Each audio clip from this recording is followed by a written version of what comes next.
I think it's important to understand that at that time in America, the late 19th century, polygamy was kind of the hot button social issue of the day. This was kind of like current issues that get people really charged one side or the other. That's how polygamy was in late 19th century America.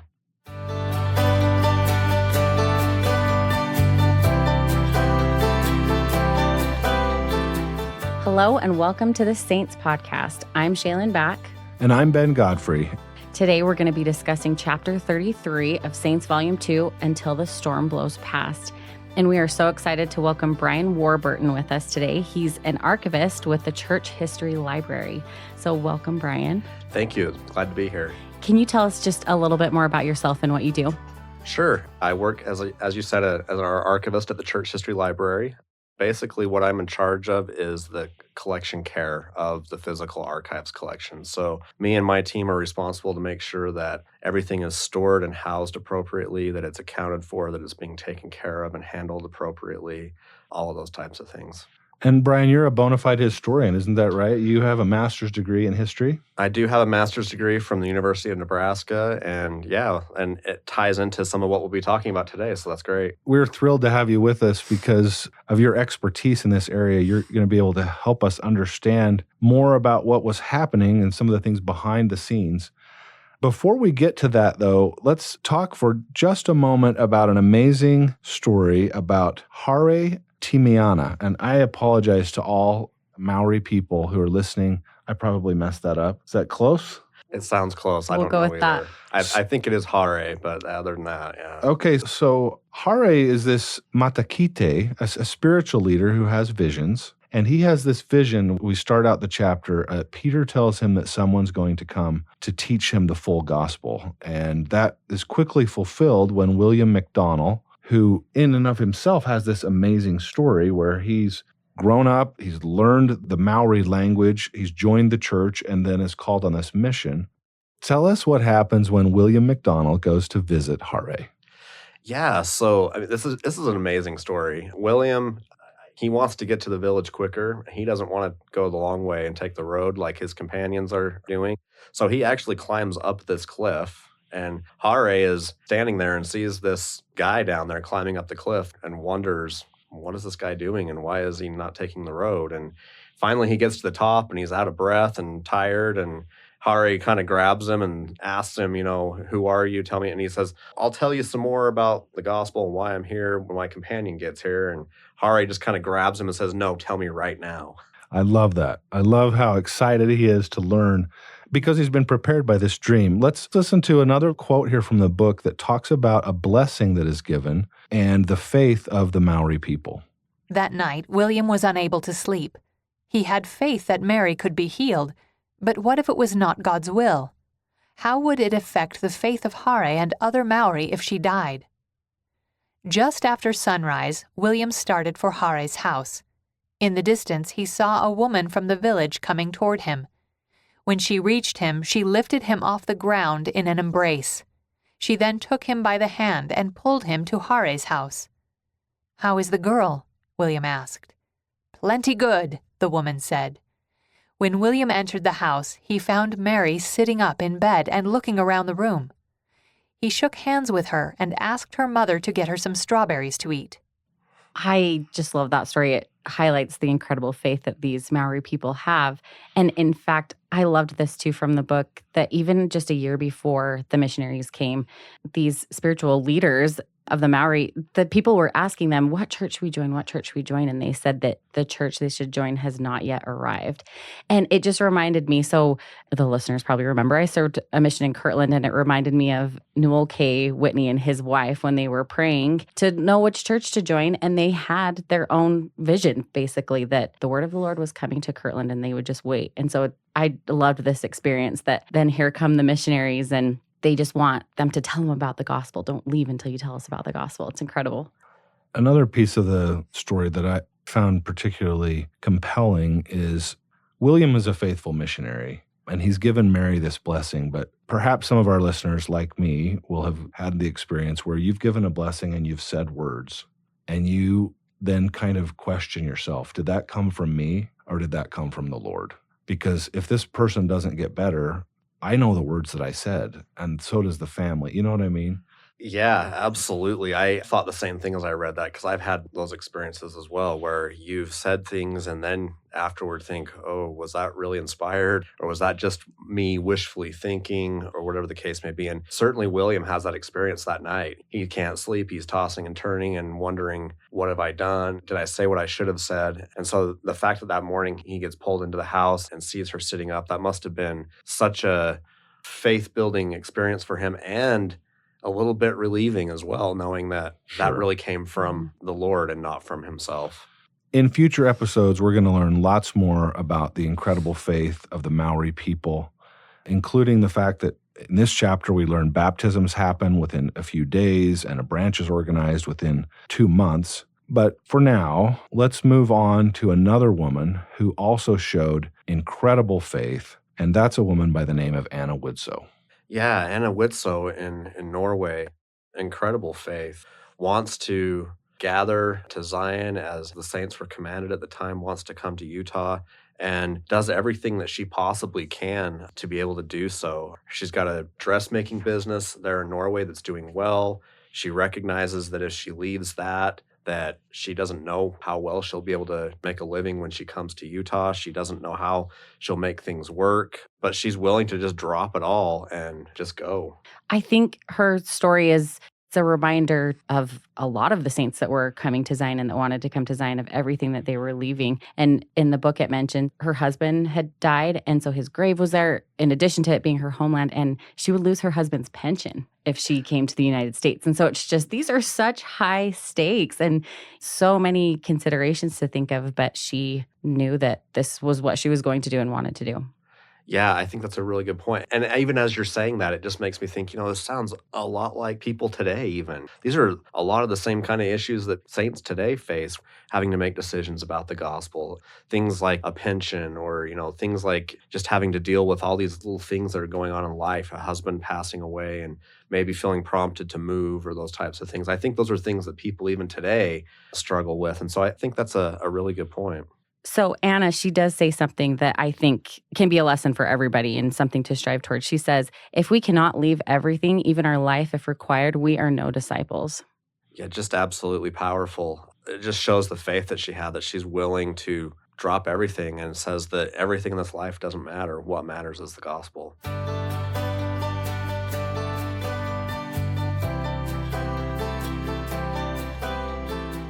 Well, speaking of great acts of faith, another woman that we meet in this chapter is Ida Hunt Udall. She is a plural wife.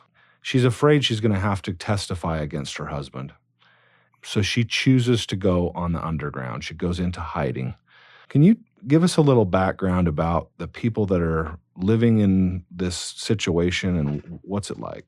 Yeah, absolutely. So she and her family are living in St. John's, Arizona. It's in eastern Arizona, eastern central Arizona. And St. John's has, for a couple of years at this point, been kind of a hotbed of contention between members of the church living in the area and non-members. The town was kind of established about 10 years before, in the early 1870s, by a man named Solomon Barth, who went by Saul Barth.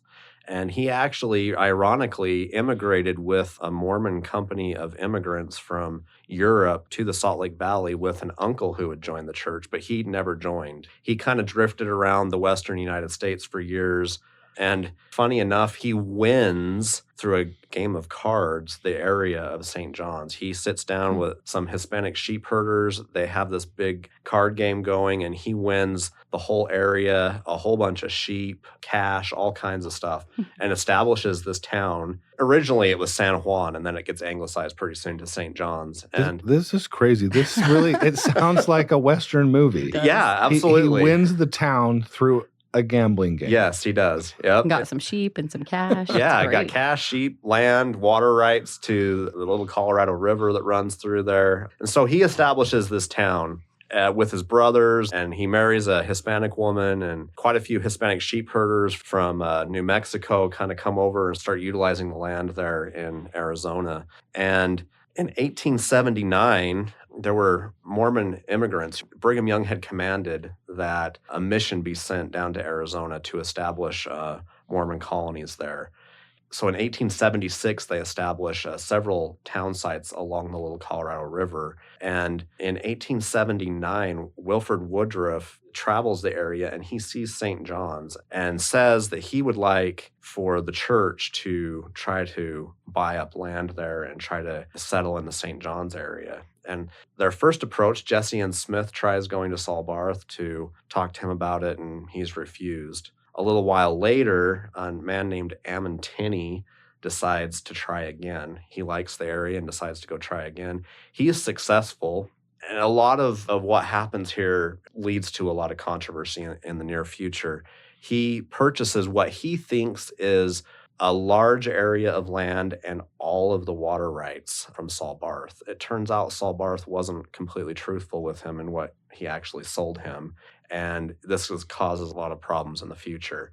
But with that, they start establishing a town right outside of the original St. John's, and they start setting this up, and then a lot of controversy starts happening between the two groups. So these two groups, who are they again? We have the Latter-day Saint pioneers or early settlers. Who's the other group? What are they made up of? So for the most part, most of the people that were originally living in St. John's are Hispanic sheep herders that came from New Mexico. Saul Barth is originally from Prussia, and he's Jewish. So he and his brothers are Jewish, and then they have a few Anglo-Americans have started to kind of move into the area. So you have a few of them as well, but for the most part, it's mostly Hispanic people who were living in the area at the time. So is it religious differences that are causing most of the contention? That's definitely part of it. There's definitely, you've got a very strong devout Catholics living in the area, and then you've got some Jewish people as well, and then you've got Protestant Christians from the United States that have moved in, and then, of course, you've got this larger group of Latter-day Saints that are coming in, and the Latter-day Saints are trying to come in with as many people as possible. It's interesting because as you study this area, a lot of the people, the original residents of St. John's, are very worried that the Latter-day Saints are going to come in and try to kick them out and try to take over the whole town. And they weren't totally wrong, because that's actually, Wilford Woodruff is actually saying, bring in as many Latter-day Saint families as you possibly can so that hopefully these other people will just decide to move away. And so there is this butting of heads, and there's a lot of contention that goes on between the groups. What is this thing that's called the Ring? Yeah. Again, this sounds like a little bit of a movie plot, but it's right here in the book. But who's the Ring, and what are they trying to do? Great question. Well, Saul Barth, he's kind of the leader of the Ring. Really what it was, it's this small group of powerful, influential men who are here in St. John's, and they kind of start working together to control political, social, economic interests in the town. They want to control everything. And in order to do so, they work together. So there's evidence that they stuffed ballots, they intimidated voters, they didn't allow businesses to take root that probably should have been able to. They did a lot of things to try to control the town.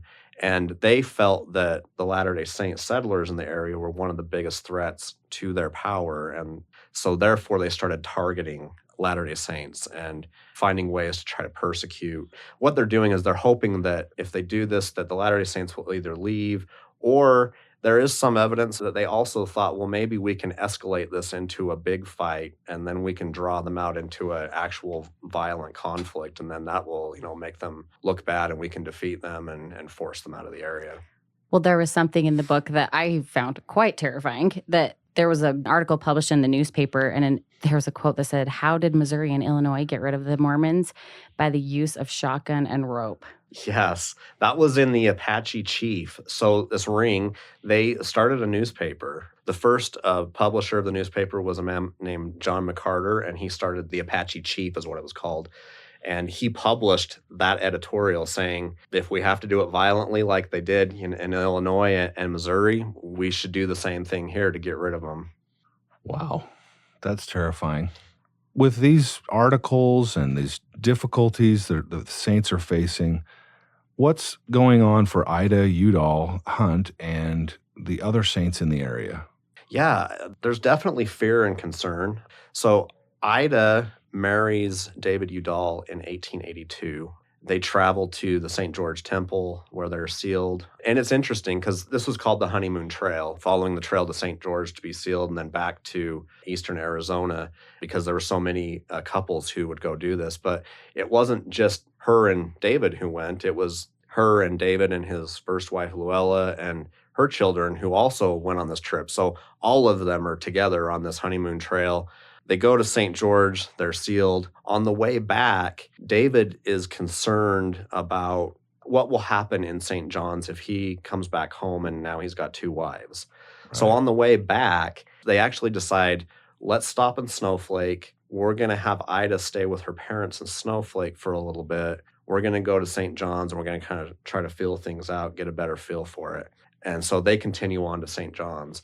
And it's while this is happening, while Ida's still in Snowflake and the rest of the family moves to St. John's, that there's a very violent shootout that happens in St. John's. It's on San Juan's Day, which was in June 1882. A Mormon family by the name of Greer had several members of their family and other hired hands came into town to see the celebrations that were going on. There was a rodeo and different things going on. And when they come into town, they're asked to leave their weapons. They don't want to because they're afraid they're going to get ambushed. And so they keep going into town with their weapons. And then pretty soon there's this big shootout that takes place. And actually, Ammon Tinney's father is killed in the shootout. He's trying to actually break it up, trying to get everybody to stop. And he gets shot in the head and passes away. Ida hears about this, and everybody in Snowflake hears about this, and they're very concerned. And she actually writes to David asking, first, are they okay? And also saying, what needs to be done. And it kind of shows some faith that if we keep living the gospel, the Lord's going to work things out and we're going to be kept safe. She even says, those who suffer persecution for the gospel's sake have a peace and contentment which they could scarcely expect. We cannot expect to glide along this church without trials. And I just thought that was incredible because she's having these horrific things happening to her. And yet she says there's a peace and contentment that comes along with that suffering. And I just find that so hard to reconcile. I think that's incredible faith that she has during these traumatic things. Yeah, a few weeks after the shootout, she actually then does move into St. John's. David came and got her in Snowflake, and they traveled back to St. John's, and she's feeling very nervous and worried, recognizing that they're moving into a house and they're surrounded by people who are not Latter-day Saints, whereas she'd grown up for the last several years in Snowflake where most everybody was a Latter-day Saint. So she's recognizing she's kind of jumping into the fire. And when she says the quote that you just read for us, this is when the polygamy persecutions start. And that happens a couple of years later. And then that's kind of the next phase of this contention that happens in St. John's, is this very intense prosecution of polygamy. Tell us a little bit about what that's like for these members who are living there. The marshals are coming to town. What are they doing, and what do the people on the underground try to do to sort of hide out from the raid? The summer of 1884, so territorial and federal marshals decide to start raiding. And St. John's is kind of this area where they really choose to go after. And I think a lot of it has to do with this ring that we talked about. Saul Barth and those members of the ring, they want to pursue this as much as possible to try to weaken the Latter-day Saint presence there. And so they're actively participating and trying to point out families, you should go get these people and these people. And you will see later they also participate in the trials as well. And so, they just start going and grabbing people, basically arresting them.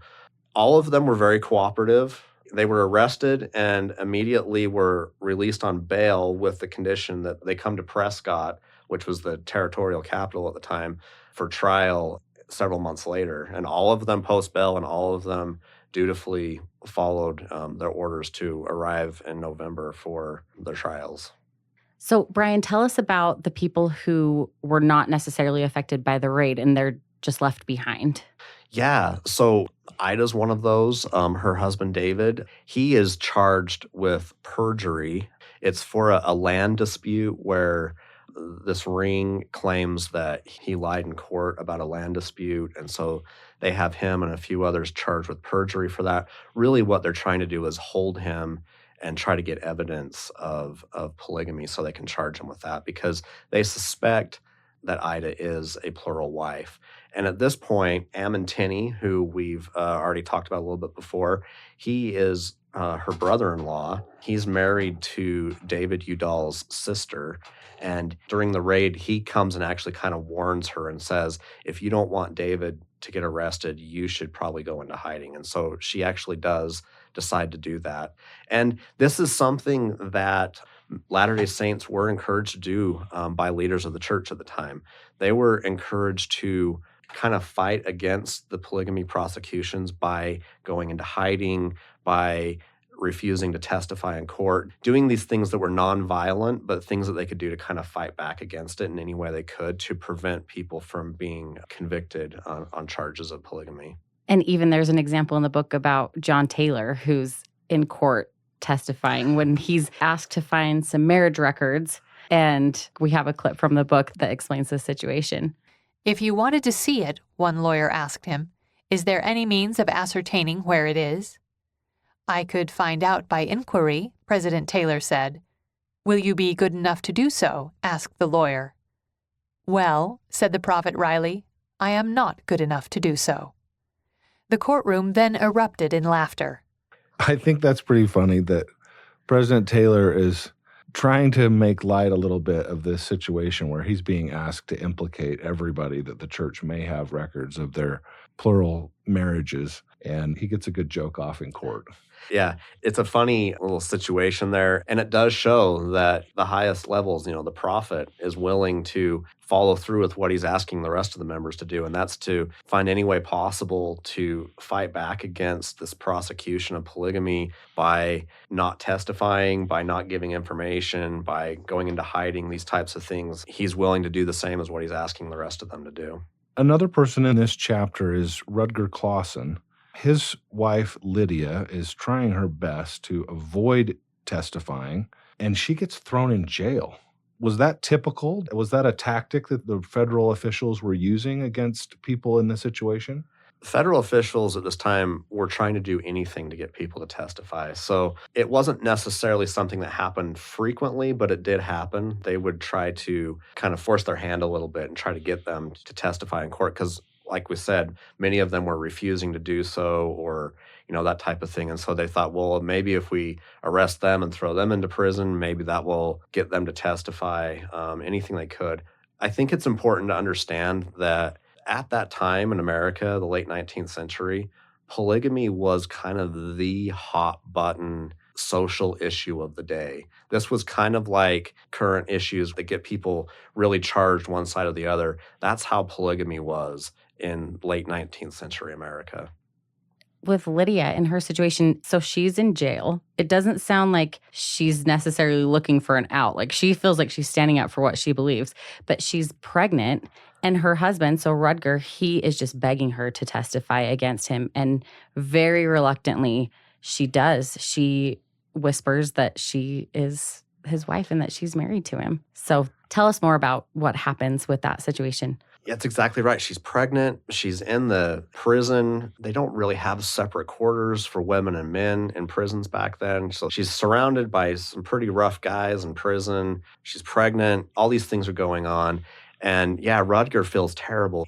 He doesn't want his pregnant wife being stuck in this prison in this situation. And so, like you say, he goes and he begs her. He says, just testify against me, knowing that it would be better, at least for him, he would feel better if he were the one in prison rather than her. And so she doesn't want to, but finally agrees. And yeah, on the stand, just kind of whispers that, yeah, she's married to him. And then of course, he's then convicted. Yeah, it says in the book that in 20 minutes.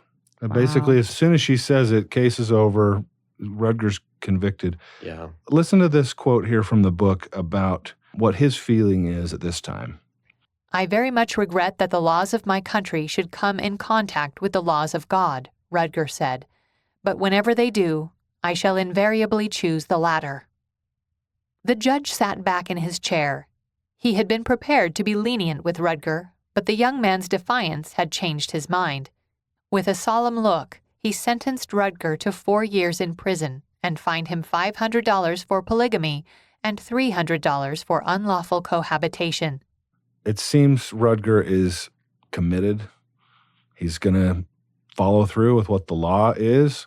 He's very disappointed that his beliefs have forced him into this situation, but he's not going to back down.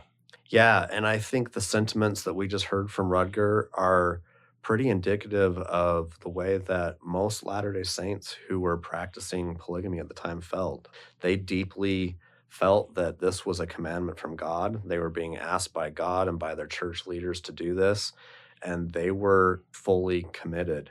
They knew it was against the law. They knew that they risked a lot as far as being convicted, going to jail, possibly losing property, not having the ability to vote, many of these things that are essential rights in the United States. And all of them, or nearly all at least, were willing to do whatever they had to continue practicing what they felt they were being commanded to do. Brian, can you tell us more about these trials that happened in Prescott? Was it orderly? Was it fair? Like, what was going on? Sure. So the trials take place, it's the last week of November, spills over into the beginning of December. And each of these men is charged. There's a jury there. And to the witness stand, almost inevitably, are members of the St. John's Ring. Saul Barth being one of them, and several of his other cronies are all there on the witness stand. And they're all telling, in a lot of ways, fairly salacious stories. And then the men are just being convicted, boom, boom, boom, over and over. Each day there's a new trial, and each day another man is convicted and remanded to jail.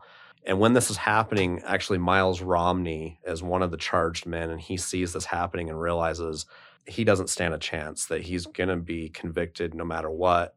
And so he decides that he is going to sneak away in the night, and he heads down to Mexico and starts scouting out areas where he and others who are practicing polygamy can settle in Mexico, where hopefully they won't be prosecuted like they have been in the United States.